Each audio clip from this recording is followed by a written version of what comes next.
esengo ezali ya biso bandeko balandi pamba te tokutana lisusu lelo na nzela ya masolo ya polele epai wapi tomekaka kosolola makambo etali mboka na biso Congo démocratique batata bamama bandeko basi bandeko babali bana somme ekolo Congo esengo na motema na pesi bino penza mbote tango ya masolo yango oyo tango tokabulaka biso na bino makambo etali mboka totala ndenge Congo démocratique ezali kokende lelo ba jeune ba yembi nzimo balobi nini tosalite nini tolobite pona Congo démocratique mboka na biso mboka zokende ndenge nini bato bazali kobika ndenge nini lelo awa na Kinshasa biso tosangandi po tosala masolo to bengi invité aye mais na partie est ya Congo démocratique bana mboka bazali kobika ndenge nini totali na ntere ya bilili ndenge ba mama ndenge batata ndenge bana ya mike bazali kokima epai bazali kokende yebani te pona kokima badongolo miso lokito ya masasi na sima bakosuka epai wapi ezali makambo ezali kosalema na Congo démocratique mboka na biso na 21e siècle oyo bana ya Congo démocratique bazali kaka na kimia te tokolobela yango makambo ya état de siège o tata mokonzi ekolo Félix Antoine Tshisekedi Tshilombo sengaki 11e prorogation yango oyo ditomba na yango ezali nini ekomema nini na kati ya mboka epesi nini kati na mboka tokomeka kolobela yango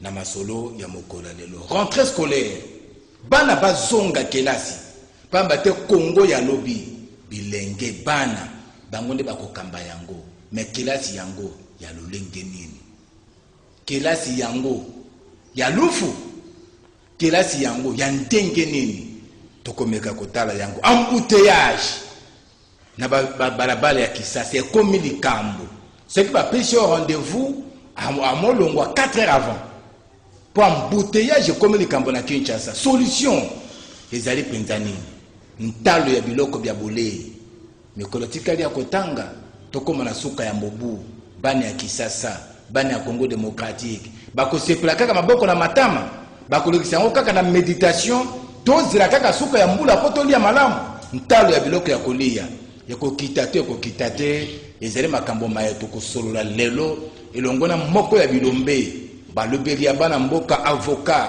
communicateur na kati ya mouvement lumumbiste progressiste MLP ngomba ya mwana mboka Franck Diongo Chamba héros vivant na pesi mbote penda bisika ya zali invité na biso abengami na kombo ya maître Patrick Tinda Monga Libonga on azali pendant sengo ya koyamba mokona lelo mwana mboka mbote tata mbote ndeko Flori Mbenga mbote na baimboka bino baebanso bopalangani na mokili mobimba et plus particulièrement na Kinshasa na pesi bino mbote esengeli bokanga pe bomanyola ete mopanzi sango ayambi bongo mwana somi ya ekolo oya bengami na kombo ya maître Patrick Tinda Monga Libonga mwana okata ongolo obusheshe omikosite nazali bongo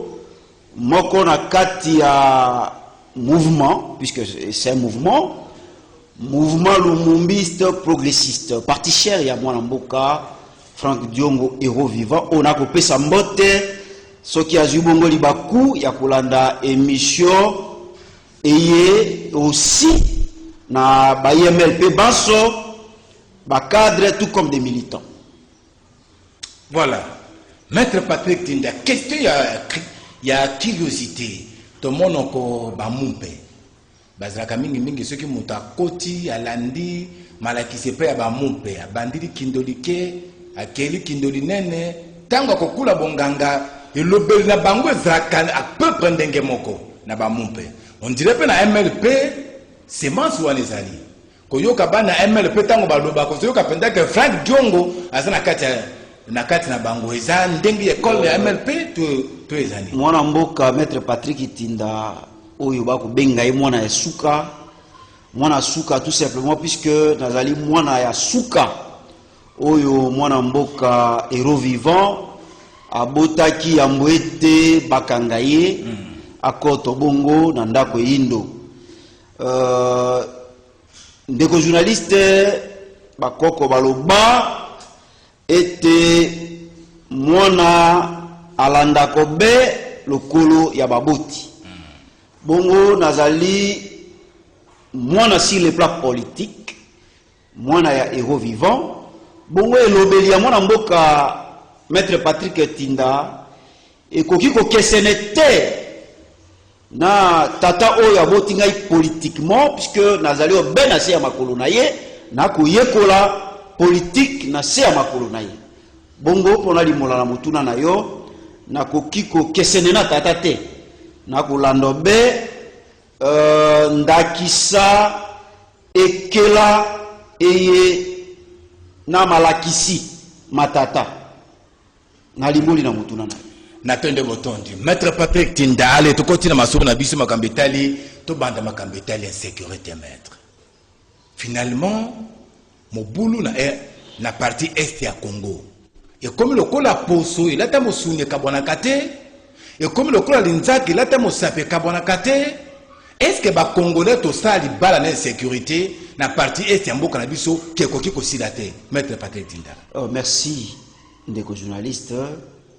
Eko sala pasi eko sala mawa bongo ya mwete na ya nola siki penza na mutuna na yo na lingi na présenter ba condoléances na bandeko na biso banso oyo bakuwa o bakubungisa bandeko na bango na partie est. Ndeko journaliste makambo oyo eko salama na partie est ya monyele mwa ekolo eko sala biso pasi pe ko sala mawa. Pourquoi eko sala pasi? Eko sala pasi tout simplement puisque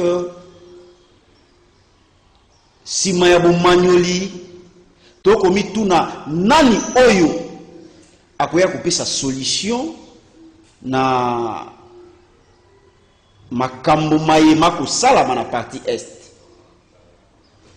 Mokonzi ya mboka Félix Antoine Tshilombo Tshisekedi ona kopesa pe mbote soki azubongo libaku ya kolanda émission oyo a prometaki na baimboka ete soki azubo konzi akosilisa bongo guerre na partie est. Et je pense que akoluka akosala maso ete atia bongo kimia na partie est.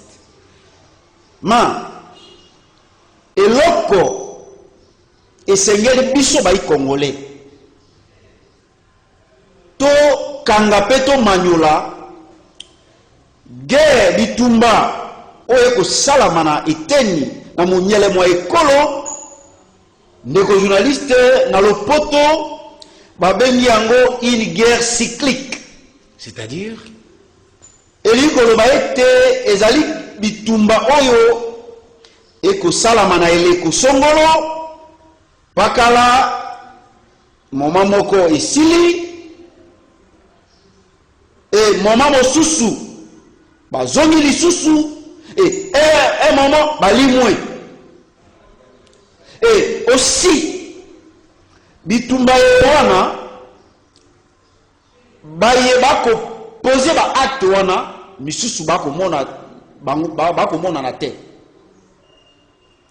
Et ndeko journaliste bato bakoya ko sala makambo na butu ba créer babomi ba sali ba sabotage et balimba ba kei. Et pour que ndeko journaliste to ba ko pesa solution puisque biso ba IMLP tozalaka wana te même politique to banayi ko sala puisque to sala ki opposition radicale na monsieur Kabila. Et pour changer moi position a bien changé mon non, laissez-moi je vous en prie. Je vais répondre à votre question. Aujourd'hui, nous venons apporter, même à l'époque, to banayi ko pesa bongo ba proposition na biso. Oyo babandaki ko yoka biso te. Aujourd'hui, tu peux faire ma proposition à moi mboka. Félix Antoine Tshilombo Tshisekedi. Pour la Kolobaete, bitumba po esi la partie est la solution. Il y a 3 solutions. Il y a liboso, solution sur le plan militaire. Il y a ma soda. Deuxième solution sur le plan politique. Troisième solution, la solution sur le plan diplomatique. Bon, on a banda na solution sur le plan militaire. Les journalistes, je pense que Tata Mokonza Ekolo, Mokano Moye Akamataki, Oyo Ebengami, na Lopoto, des journalistes, Outi Kotanga, état de siège. État de siège, des journalistes, Ezali Moko, il y a une solution sur le plan militaire. Mais ce peut se résultat, il y a un maître Patrick Nakokoma. Dans le lobby, Ezali Moko, il y a une solution sur le plan militaire. Et Ezali solution Oyo, et l'équipe m'a cassé mingi. Et Tata Mokonza Ekolo a kamati solution Moyowana. Et donc, on a été solution sur le plan militaire. Au début, to bandaki epé ko palper, to bandaki ko mona été bandaki ko bota bongo ba fruit. Et boni lelo et ko bota vraiment lisusu ba fruit te ndenge ba imboka ba bandaki ko zela. Ndeko journaliste, il y a des choses qu'on doit régler sur ces plans-là. Sur le plan militaire. Faut-on régler net maître? Qu'est-ce qu'on doit régler? On doit peut-être restructurer. Comme Kakotala, oyo bazali na commandement. Est-ce que bako sala mosala na ndenge longo bani? Est-ce que des journalistes bako pesa bango ba militaire oyo Bazali Bongo très bien formé? Est-ce que l'équipement Bamindou Kezali comme il faut? Est-ce que des journalistes priment Yaba militaire wana et l'ongobani? Est-ce que des journalistes na outi ko makambo ya formation c'est bien bon, c'est bien beau de décréter l'état de siège. Mais, des journalistes, est-ce que Tozali na ba soda oyo lo lenge ya eleko ya Kondo Mobutu Sese Seko Kukumbendu wa Zabanga? Est-ce que tu formes des militaires qui peuvent faire face au bagou sala bongo bakiko bunda contre ba nguna oyo et le komoko ba ko mona no teme ba ko poser ba acte de terrorisme. Des journalistes ba question ezali ebele et je pense que sur le plan prime il faut ba militaire o ba okende tumba ba zwa misolo na bango na ndenge longo bani ba zwa prime okoyoka tango Tata Mokonza Ekolo azalaki na partie est oyoka ki comment effectif ezalaki totalement élevé alors que sur le terrain c'était pas ça. Oyoka ki makambo ya prime donc mayele mabe makambo ndenge na ndenge.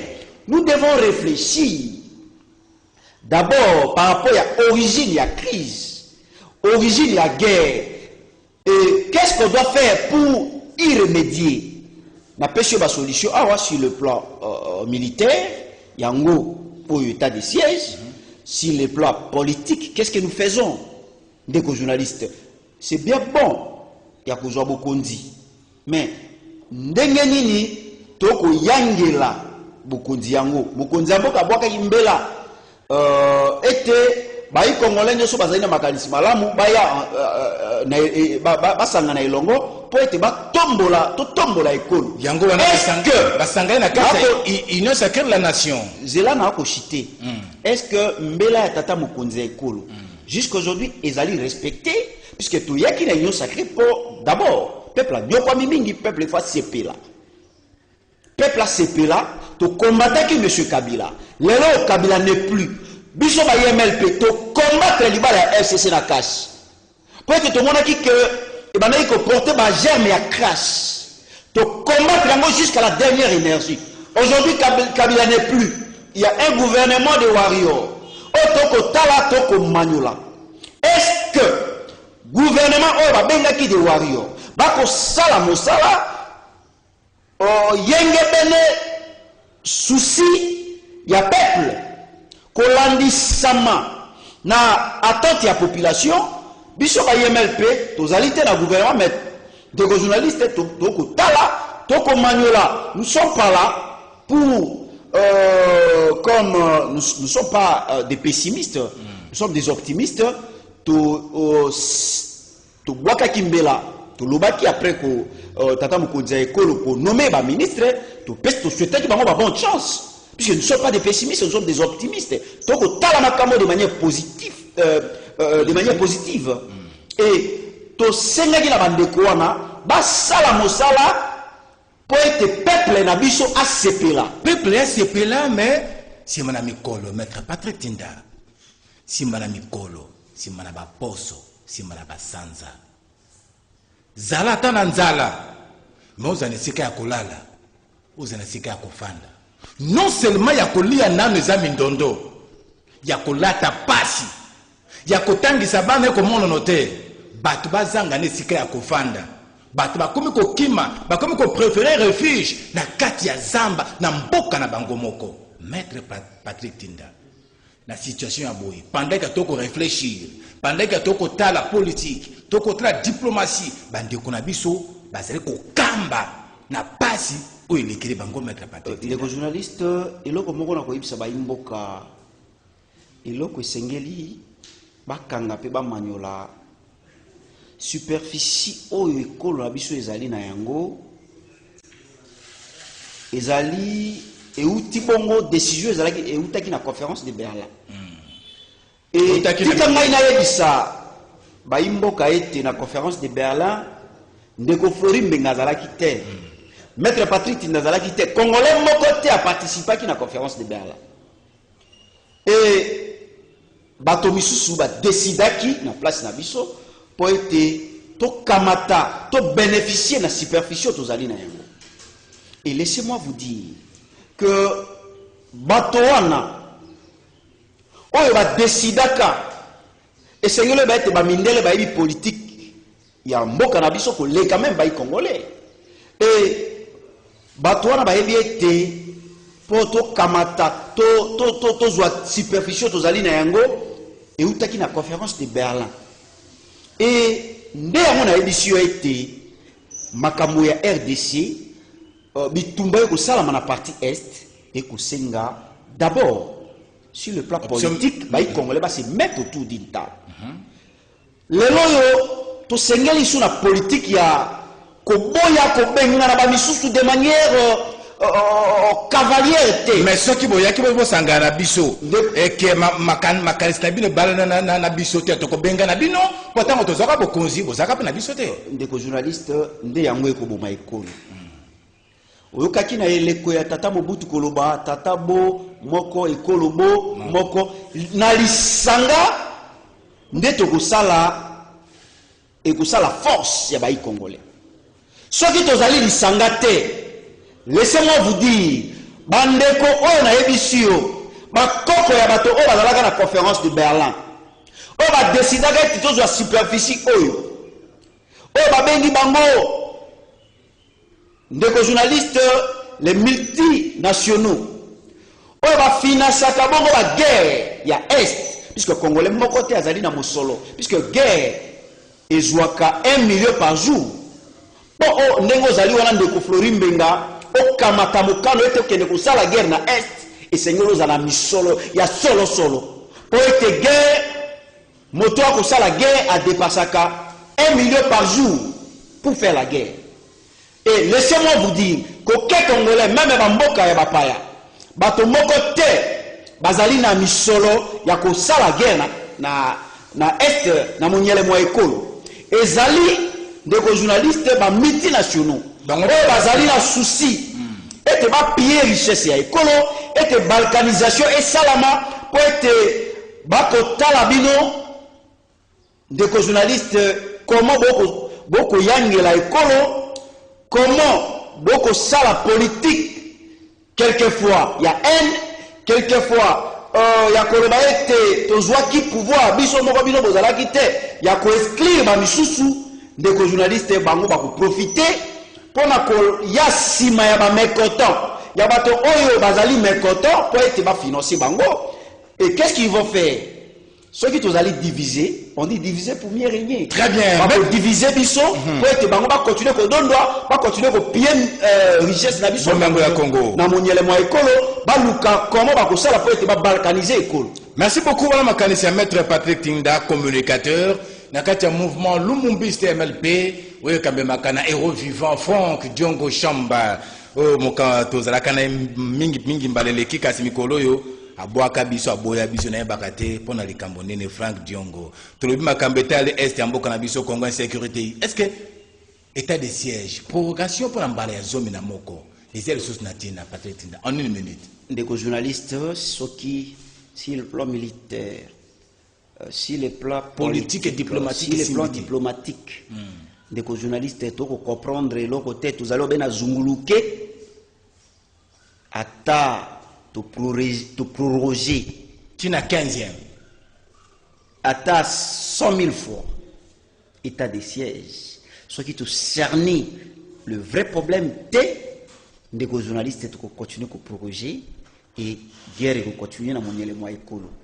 Souci est allé sur le plan politique, qu'on se mette autour d'une table, qu'on réfléchisse, nous, les Congolais, comment on dit que ça là, était Monguna Aïnge la tête, aussi, qui n'est pas des mécontents, aussi, pour être, Dongolomi, on va profiter, multinationaux, on a pêché Yonda qui ça, on va financer, la guerre, pour être financer.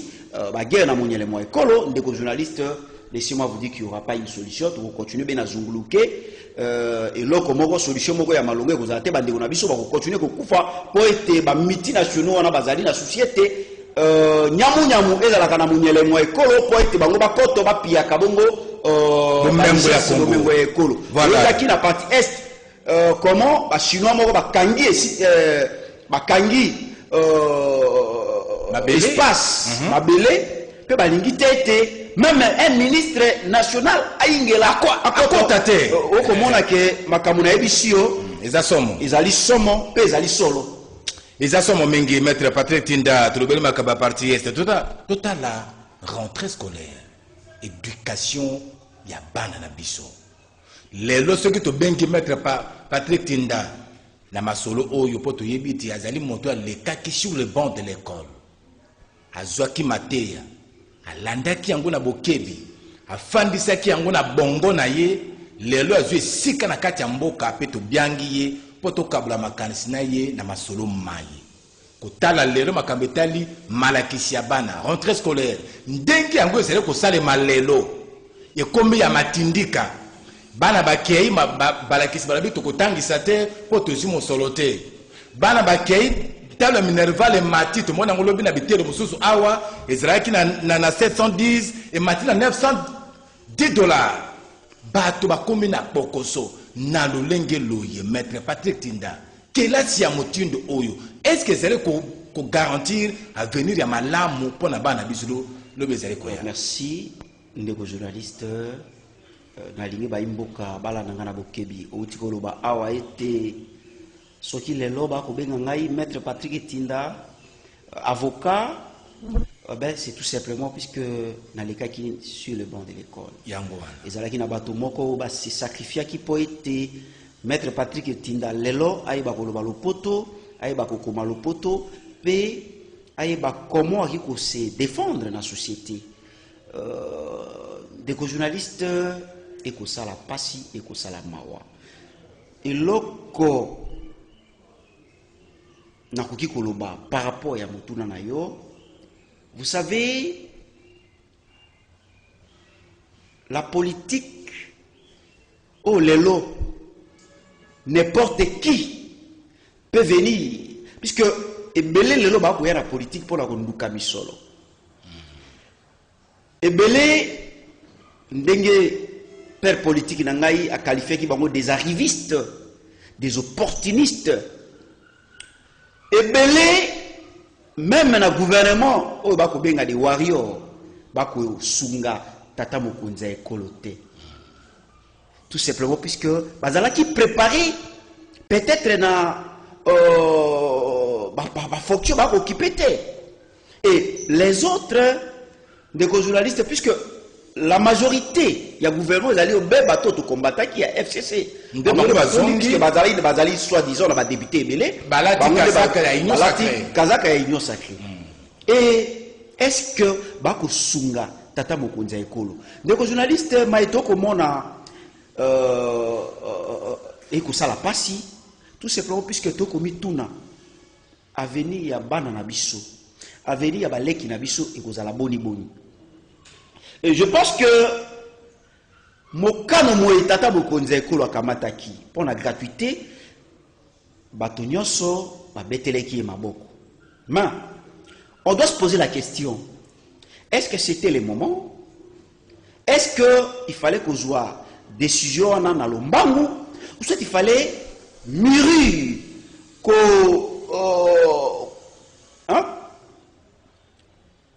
ko mekape ko tala ba pour na ba contre il y a décision ou il y a gratuité.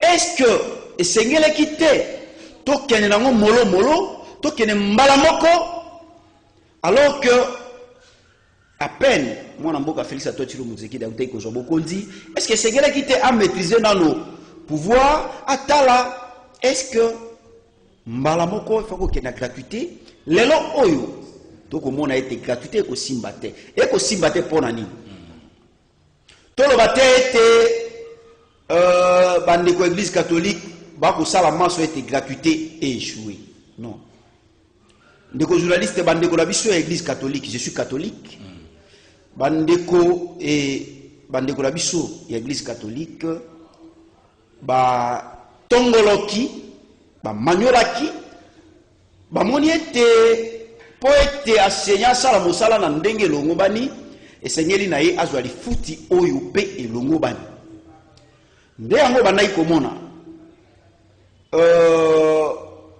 ba école catholique formation ezalaki epe ya makasi qualité poète tamo moto akozwali futi oyo elongo bani akopesa pe mosala oyo elongo bani pe se sacrifier likambo siko ezalaki pima pongi poète yekola nina kotangisa bana mais aujourd'hui si ko le premier maître Patrick na tango molakisa zali ko kata pongi po yekola malakisi ni na kopesa bana ba boti pe bazali ko kata pongi pona kotala mwana ko kende kirasi lobi misolo na ji yango te na kena mosala sanda zome na mibale ba futa ngai te sanda tukumisa na futa makate molakisa ko senga mbongo na ko yango pe wapi Félix alobi te makambo maemaso ya ko futa ka misolo boyina boye makoi na se totangisa bana ya ofele omoni te to so bali kanisile na lobi boye vous savez biso ba politique ndeto dirigeaka école très bien et moi politique azwaka décision bizuela zuela te ya moite moi politique puisque les chefs de l'état des conseillers ba conseiller normalement tango tata mokonza ekolo akamataki mokano moyo wana fai batalisa ye ba pour na ba contre bien sûr gratuité mais ba seigneur na ba futamaka c'est-à-dire est-ce que nous serons à mesure zelanga ko katanga ite est-ce que ekolo oyo misolo ezalaki nano te olandaki procès à 100 jours to kotoki tina ba réserve est-ce que il fallait que soit mokano moiwana na lombangu appel de toti ko soit bokonzi est-ce que sengelaki te to meka pe ko bandeko conseiller ya tata mokonzi ekolo ba meka ko manyola aujourd'hui comme gratuité ngo ko simba malamu te on ne peut pas se voiler la face si ko photo ça ni mettre Patrick gratuité ko simba malamu te gratuité ko simba malamu te pona nini bandeko na biso l'état zali na école mingi te bazali école mingi ezali ba ndeko na biso église catholique. Et ba école o ezali plus sollicité ezali ba école ya ndeko na biso ya église catholique. Tout simplement par rapport à la qualité de l'enseignement. Qu'on ne se voile pas la face. Ce qui est dans l'école et à l'État, enseignement équita, niveau équita, c'est tout simplement puisque maintenant,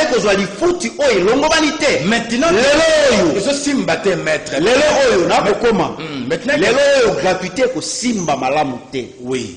Ndeko journaliste to ka sonité. To zonga. Si gratuité ko simba te, qu'on prenne une décision responsable. C'est-à-dire soit to zonga na système. To zongi balo mokonzi mboka alobi par exemple que gratuité ko concerner obé.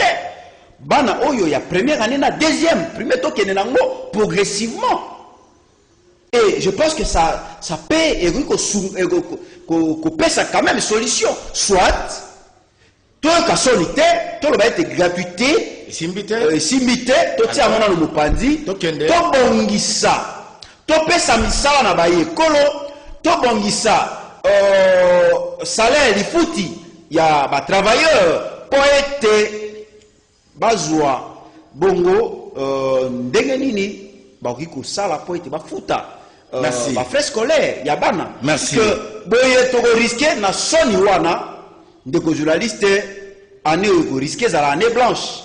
Merci beaucoup. Parce que tango toko kende la politique ya lolombo obe ko zela libanda et pesa biso misolo po ete to futa ba enseignant, je pense que ça ne sera pas une solution. Lelo peut-être ba ko sunga biso très bien. Merci beaucoup, Olivier Ngango Bikela. Likambeteli embouteillage dans la province de Kinshasa. Lelo, il est commis maman na likambo. Malamo bimana yo 4h, 5h, 6h commis déjà à destination. Mais ceux qui 7h écoutent un arrêt de bus. Pour comme Paulingo Kende et commis de likambo. Batonami to kaba commis na pas c'est quoi carburant fait zala. Oui, c'est ce qui était au côté de Manantela. Bambouteillage est comme un monstre. Maître Patrick Tinda. Saut des moutons et ton gamin qui a un programme il y a 100 jours. Et ça qui m'a dit que les certains m'ont dit pour la bounder embouteillage na ville à Kinshasa. Mais le ici mais à côté on saut des moutons. Côté ndenge makambe comme na kati ya mboka. Solution malamu pour na yo pour na embouteillage. Et koki kozala nini ezalende motema mabe ya ba chauffeur ezalende ba PC bazale kosala mosala malamu te bokoso ezale ko wute pai wapi. Maître Patrick Tinda ndeko journaliste tokolika ete Congo ya lobby ezala Congo moko émergent ndenge na hymne national na biso bakoko na biso baloba nous devons construire un pays plus beau qu'avant. Très bien. Est-ce que ekolo oya lelo oyo soki bakoko na biso basekui batala ekolo ndenge komi bakobeta maboko bakobeta biso maboko pona bitumba oyo bango babundaki ete mundela kende ndeko journaliste nyonso ezali volonté politique mais esuka obe na volonté politique te tata mokonzi ekolo ekozala na volonté politique mais banani oyo bakozinga tata mokonzi ekolo banani oyo bazali na gouvernement. La part des responsabilités, donc la responsabilité elle est partagée. D'abord, les gouvernants. Bakonzi. Ndeko journaliste, tozali na PC, police de circulation routière. Est-ce que police de circulation routière, bako sala, musala na bango, ndenge longo bani? Au monoko awa comment basala ka musala ndeko journaliste nazali policier oyako nazali PCRT mais ndenge to talaka to monoko eko senga ete bandeko na biso wana bazala bongo formé bazona formation na ndenge longo bani et aussi balongola makanisi ya kanyaka. Poete okomona moto atiki molongo akei côté ya banini babinga nini ba côté batiaka ba caniveau ako tambo motuke ako tambola ako nyata bongo bagba oyo ya caniveau et au vu et au su ya ba policier oyo ya ba PC et moto ndenge wana bakokanga ete et ba chauffeur bako créer peu embouteillage mais au vu aussi ya bandeko na biso ba PC tango moto wana apesi bango mo eloko batiki yake mosusu pe komona wana basali eloko te yepe alandi obei et eko créer nyamu eko créer embouteillage et c'est là au vu et au su des autorités au vu et au su ya bakondi ya ba PC. Est-ce que bakondi bazalaka na droit moko que ce embouteillage ezali aleka na sens contraire? Je pense que naïveté, ce ne sont pas des super hommes. Bazali batoloko la biso nyoso, biso banso, ndeko journaliste. Je crois ils n'ont pas qualité, ils n'ont pas pouvoir. Ya koleka la sens contraire ndenge toko mona na ekolo na biso. Normalement quand il y a l'embouteillage, et c'est ngela zela.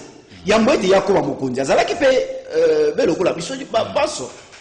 Mais boni tango ya komi ndakisa nini ya kopesa na basusu okomona tango ye asali bongo asali ekela ye wana bayeba asima na ye bango pe balandi okomona ete ndeko journaliste ekela e wana ekoboma ekolo ekosala ete ndeko journaliste ekolo na biso ekende liboso te olobi makambo ya embouteillage moko ya makambo ekosala ete embouteillage esila te ezali ekela oyo uti koloba ya bakonzi na biso puisque bango des fois alakisa ndakisa aussi bandeko na biso ya pesa il faut bazala bongo formé il faut ndeko journaliste batia na mitu bango ete bafuta mape malamu pamba te moto ya kanyaka ndenge ne soka futa malamu te nyonso wana ndeko journaliste ezala lifuti ezala bazala d'abord na conscience. Ce n'est pas seulement na koyebisa la kopesa ndakisa. Il y a des enseignants oyo afuta magane malamu te mais azora pe kanyaka ya moto te. C'est aussi problème ya conscience. Très bien. Ndeko journaliste. Na ekolo mosusu okomona bazwaka pe musolo oyo bazwaka pe ba million te mais bazali na conscience ete na ye pona kosala mosala. Très bien. Okoki kopesa il y a des roulages opesi pe mbongo baboyi. Ezali likambo ya conscience et ezali likambo ya lelo na ba école. Cours ya civisme balongola na ye bakate monsieur Kabila tango ye na ekolo balongoli cours ya civisme ndeko journaliste na kosenga cours wana ya civisme ezonga. Merci. Pourquoi balongola cours ya civisme? Merci beaucoup. Wana ko bika lokola banyama bango ba répondre na motuna wana maître Patrick Tinda. Position à Franck Diongo asana une sacré. Je pense que les journalistes. Tu penses bien, tu crois que. Non, je dis ceci. Je ne suis pas venu pour parler à la place de l'honorable Franck Diongo. Vous avez posé la question qui concerne le président du MLP. Vous n'avez pas posé la question à Maître Patrick Tinda par rapport au MLP.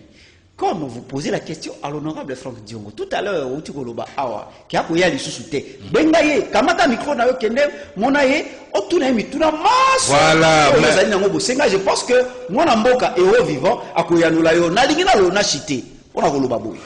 Moi namboka Franck Diongo, ce n'est pas un hypocrite. Tango to salaka opposition radicale na M. Kabila. Tango to boya ba proposition à M. Kabila. Ndeko journaliste ezali ndeko Flori Mengate mutayebisa kibiso to boya ba proposition ezali ndeko Flori Mengate mutayebisa kibiso to sala opposition radicale na M. Kabila. Et aujourd'hui ceux qui toko biso to tala comme peuple nous faisons pas la politique des individus biso ba MLP tozali na ba ligne de conduite tozali na ndeko journaliste ba idéologie tozali na makambo oyo toko banza pona intérêt ya peuple na biso pour l'intérêt ya peuple maître Patrick Tinda Olivier MLP azali na union sacrée soki na ngina cité pona koyebisa yo soki tolobi tolongwa yenyo sacré tokubanga moto te et aussi bino ba journaliste bokoye ba ete mwana mboka Franck Diongo alongwa yenyo sacré très bien longo moko na MLP mais tango tobimi nano na etandeke te mpona koloba polele ete tolongwe na yenyo sacré c'est que bozana na kati c'est que tozali na kati. Merci beaucoup. Front anti-dialogue FAD na mwana mboka Franck mais aussi na opesa yo mais aussi eloko ba imboka basengeli bayeba pe bakanga biso ba MLP politique toko sala ezali pour ete peuple à se retrouver. Merci Motuna. Ce qui peuple à se retrouver te.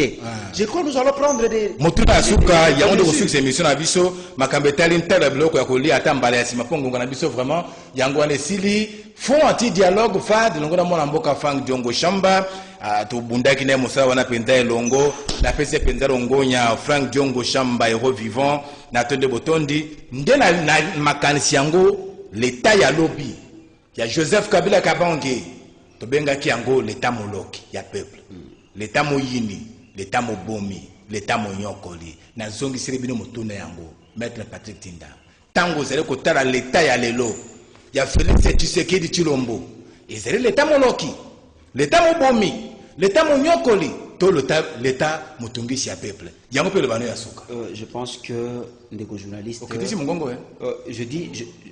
je pense que tango toyoka kimbela ya tata mokonzi ya ekolo esengelo ba tango mwana mboka Franck Diongo abimaki na boloko aboyaki libala ya FCC na kashi aussi kondima soutenir tata mokonzi ya ekolo ezalaki no papa sentiment moko boye tindaki biso to soutenir tata mokonzi ya ekolo to soutenaki puisque on se disait que bitumba oyo biso na bino vous étiez là au four au moulin derrière nous.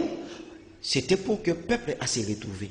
Et Toyoka ki na tata mokonzi ya ekolo na mbela na ye ya union sacrée alobaki ete baoyo balingi ekolo bo balingi ete ekolo ekende na tombo bo balingi congolais politique ya le peuple d'abord etia mabongo na misala baya po ete nako cité avocat boka kate bese ka binote ezali kama na une minute baya po ete basunga ye biso tondimaki mbela toyepo tosunga ye totia ye maboko ndeko journaliste nous sommes là te ngana tunio l'état ya Kabila qui l'état mobomi l'état ya Tshilombo et ça l'état mobomi tote.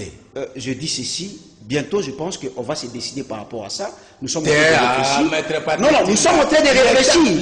L'état à Kabila, l'état moloki à peuple. Nous faisons l'état à Tshisekedi. Nous faisons confiance au chef de l'État et Toko Talisaye. Toko Talisaye, comment faire par rapport à arrivistes, Hollanda qui discute, il y a mon amour à Franck Diongo, il y a l'obéli arrivistes et les opportunistes. Merci. Ce qui a continué. Que ça la confiance na ba arriviste na ba opportuniste o ba ye po batondi sama benga na bango ndeko journaliste a continuer ba conséquences na tika na sorte ya réponse nanga est-ce que l'état ya Félix Tshisekedi Tshilombo eza l'état moyini ya peuple l'état mobomi l'état monyokoli l'état motungisi na ebisio ete to ko sala ko confiance na tata mokonzi ekolo na ko pesaka ebongo ba revendication ya peuple. Merci beaucoup pesaka ye ba désiderata ya peuple au peuple alingi toko tala toko manyola to tala gouvernement ya wario toko tala bango ebele ba ko sala mosala na ndenge longo balite nyamu ezali aussi et monsieur Siri maître ndeko journaliste je crois makamba koloba ezali ebele par rapport ya mutuna na yo ya comprendre je pense que na kozonga lisusu ba téléspectateurs vont comprendre les juristes ne sèchent pas.